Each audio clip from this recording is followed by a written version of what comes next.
حضرت آدم علیہ السلام کے متعلق مختصر معلومات۔ حضرت آدم علیہ السلام وہ پہلے انسان ہیں جن سے دنیا میں بسنے والے انسانوں کی ابتدا ہوتی ہے۔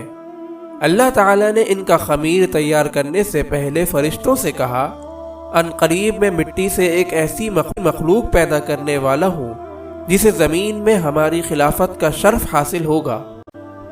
چنانچہ حضرت آدم علیہ السلام کا خمیر مٹی سے گوندا گیا، پھر اللہ تعالیٰ نے اس میں روح پھونک دی تو اسی وقت وہ زندہ انسان بن گئے۔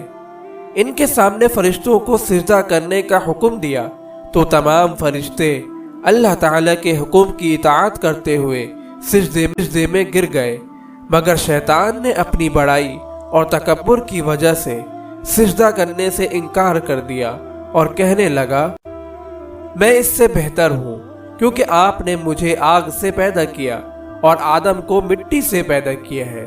اس طرح شیطان اللہ کے حکم کو نہ مان کر ہمیشہ کے لیے اللہ کی لعنت کا مستحق بن گیا، اور اسی وقت سے وہ حضرت آدم علیہ السلام اور ان کی اولاد کا دشمن بن گیا۔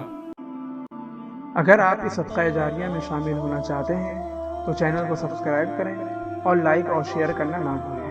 جزاک اللہ خیرا۔